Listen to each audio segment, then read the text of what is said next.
Good morning, everybody. My name is Chiara Marrapodi, and I am a PhD candidate with the California Institute for Human Science in San Diego. Welcome to the Science Symposium for ISSEEEM, and I'm very honored to be here today presenting a case study for integrative support for post-traumatic stress in equines. Let's get started. Post-traumatic stress, well, what is it? Traditionally, the American Psychological Association defines trauma as an emotional response to a terrible event such as an accident or a natural disaster, and is characterized by unpredictable emotions, flashbacks, strained relationships, and even physical symptoms. From a more psycho-spiritual perspective, Kalshid, he describes and defines trauma as resulting from the fact that we're often given more to experience in this life than we can bear to experience consciously. And taking these definitions into account, we can see that trauma is a human narrative. And in my experience, and in my interpretation, it is a human narrative that has been here for thousands of years. It can be covert, such as emotional psychological trauma, or overt, such as physical abuse. Let's look at this a little deeper. What does the Diagnostic Statistics Manual, the 5th edition, say about post-traumatic stress? Indeed, there's been some changes in the DSM-5, and post-traumatic stress disorder has been reclassified. It's being reclassified as a trauma and stress-related disorder, as opposed to anxiety disorder, which is what it was before. There is much more attention being paid to the behavioral symptoms and also the flight aspect of PTSD. The disturbance needs to have occurred or be occurring for 1 month or more. And it is now being heralded as the disorder of the century because it's ranging from preschool to adulthood. And they're taking preschool and children and their potential for having post-traumatic stress disorder into account. Let's take a little journey into stress and trauma from a physiological perspective, what it might be. So Hans Selye actually pioneered the concept of the stress response, and he believed that stress has a significant impact on the body. He believed there were 3 stages: the alarm stage, resistance, and then exhaustion. Candace Pert went a little bit deeper. She revealed that in molecules of emotion, emotions are not only recorded in the brain, rather, they're recorded at the cellular level throughout the body. Therefore, this suggests that the body stores information about its experience in physical matter relative to space-time. Thus, trauma is viewed on a continuum, not just on a polarity of yes and no, but a continuum from very mild to very severe.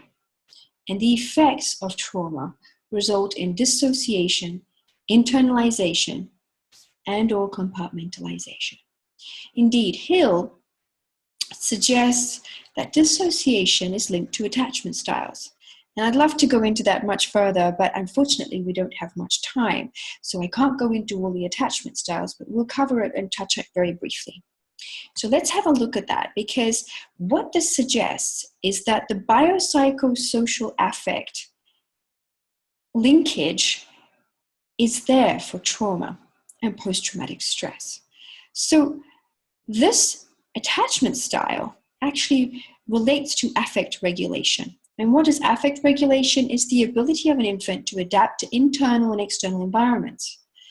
And this adaptation can be adaptive, where it works for the individual and it's positive, or it can be dysregulated when you have decoherent states, and I'll come back to that. So the dysregulation results when there is an overstimulation of the sympathetic system, and you can look at it from the polyvagal perspective too. We don't have time to go into it, but this is related. So when the stimulation of the sympathetic system activates the hypo or hyper arousal states, and this creates a cascade of environmental and endocrine effects in the body. And this contributes to the wiring of these states into adolescence and even into adulthood. And coping mechanisms the way through dysregulation that the individual copes with these situations and the filter with which they view reality. And such coping mechanisms such as freezing are common in the hyperarousal states, while running away and flight are common in hyperarousal states. On the other hand, adaptation requires an attention flow in the direction is needed, and it's related to a secure attachment style, which engenders tolerance and resiliency. Interestingly, the research suggests that shock and trauma compromise this tolerance and resiliency, leading to inability to integrate, and the result is a maladaptive response. And this is where, as I said before, we're creating decohered states, patterns. How does this translate to animals? Now, when I started this case study, I adopted an equine. And when I looked at her behavior, it came to me that perhaps she was suffering post-traumatic stress, but how could I be sure? And when I first started the research on this, I came full circle to the great elephant in the room. Do animals have consciousness?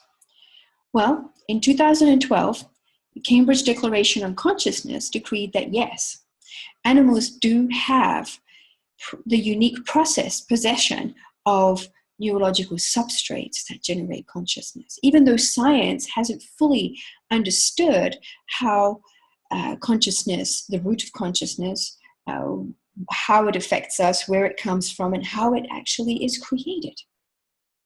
However, having said that, this declaration suggests that there is an acceptance of a beingness, an awareness of animals, and therefore consciousness is ubiquitous.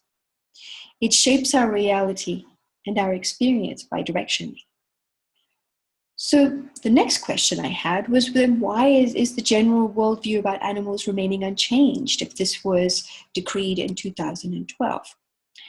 And when I started the research on post-traumatic stress, I tried to find a lot of research, peer-reviewed research. It was difficult to find, but I did find a start. And I found some anecdotal research. And what I found was that elephants showed potential post-traumatic stress symptoms. So elephants, they have a very complex animal social system, just like cetaceans, dolphins, and whales. And they have a multi-level fission and fusion society, and they even mourn their dead. So elephants they feel deeply. Elephants that were taken away from their herd, for example, and they were separated from their herd and they relocated, they showed evidence of post-traumatic stress, weaving, stereotypical behavior, things like this. And in fact, elephants who watch their mothers being killed, and usually in Africa at times they have some culls when they feel that the herds are becoming too large to be sustainable, they're more likely to become bullies in adulthood, and most especially if they're males. And I thought this was really interesting. And if we look at captivity and the results of the captivity, so captivity is plucking the being from the wild herd, breaking all the strong familial ties, translocating them, and then being dropped in an artificial zoo environment where there is no ability to flee, there's no ability to seek support, and you're in a confined environment, and it leads animals to helplessness. So this further resulted in disruption and the activation of a chronic stress state. And I thought this was extremely interesting. And although this was anecdotal, this gave me a starting point. So I decided to see if I could find something in another type of animal. And I did. This time, a peer-reviewed article, chimpanzees showing signs of post-traumatic stress. And for Doysian, in 1985, they modified the DSM-4 criteria to investigate whether chimpanzees exhibited mood disorders and PTSD following traumatic events. And there were research populations that were in the wild, and these were compared to these rescued chimpanzees in sanctuaries. And interestingly, what they found was that 58% of the chimpanzees in sanctuaries met the alternative criteria they created for depression, compared to 3% in the wild population. And more interestingly, 44% of the sanctuary chimpanzees met the modified criteria for PTSD, compared to 0.5% of the wild chimpanzees. So this is important research, and it really is starting to show that there is a potential for post-traumatic stress disorder in animals.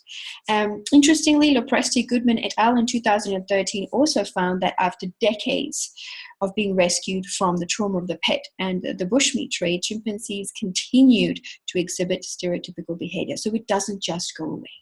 But here today, we're going to talk about a case study in equines.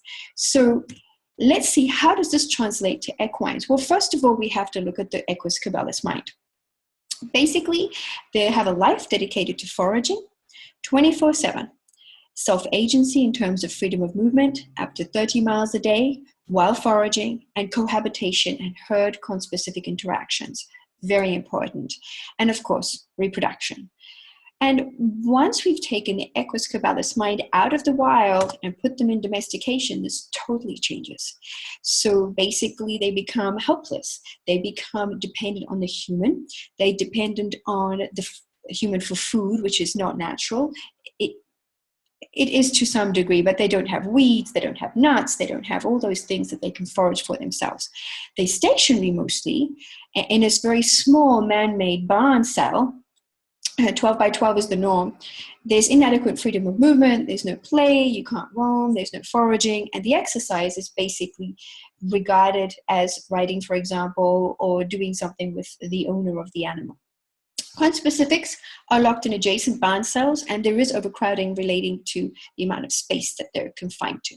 So they can't physically connect, they can't groom, they can't nurture each other. So there is an inability to receive support comfort from conspecific.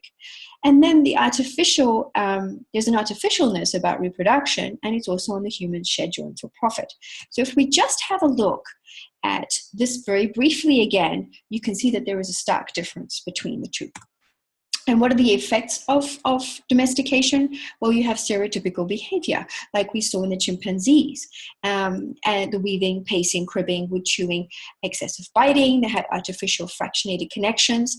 There's more bickering, friction, displays of dominance, lack of adequate resources from their perspective, which really leads to feed guarding. So the domestic horse management often results in physiological effects from this kind of use, such as ulcers, gut problems, motility issues, colic, and the like. And these can be related to chronic stress. Incidentally, very interesting, zebras only show evidence of ulcers when they're translocated and confined to small areas. Now that we have an introduction, let's meet our case study. She's a very special girl. Her name is Miss Saskia. She is a thoroughbred. She was match raced in Mexico and severely abused. She lost her foal, was rescued from the feedlot, and in April 2015 was 8 years old. Now, I do have a video about her, but due to time, I can't show it to you. Please go on YouTube. You will find her on there. As you can see here, Miss Saskia looks dejected. She looks what we could call depressed. She has a dim eye. She is underweight for her size, and she's not engaging. So that was when I first adopted her. And this is the team, lucky girl. She has myself, an animal communicator, and I also do integral health research. And we have Dr. Sarah Regan, who is has a doctorate in naturopathic animal science. Is also a qualified homeopath and equine nutritional specialist. And she was very lucky to have us as her team for this case study. What I did with this case study, I looked at the chimpanzee study, and then I decided to use an amended Diagnostic Statistics Manual 5 criteria for PTSD for equines. So it did involve Dr. Sarah Regan. We were looking at equine behavior, and we were looking to see how we could amend it so that we can actually use it quantitatively to look at behavior. Now, I can't go through every single slide with you because we don't have time, but this gives you an understanding of what we did. And some of the modalities that we used are animal communication, and here is myself communicating with Miss Saskia in March 2016 on the right. We also use resonance modulation trauma release protocol developed by Dr. Melinda Connor. We did that twice a week. And the heel coast homeopathy, we used animal communications to find the events that were traumatic for Miss Saskia, and we used this as a timeline. And we used homeopathy to release these once a month. We also had a daily emotional constitution organ drainage dropper from a physiological, subtle, and psychological perspective. We included whole and balanced nutrition and whole foods and herbs. She's one lucky girl.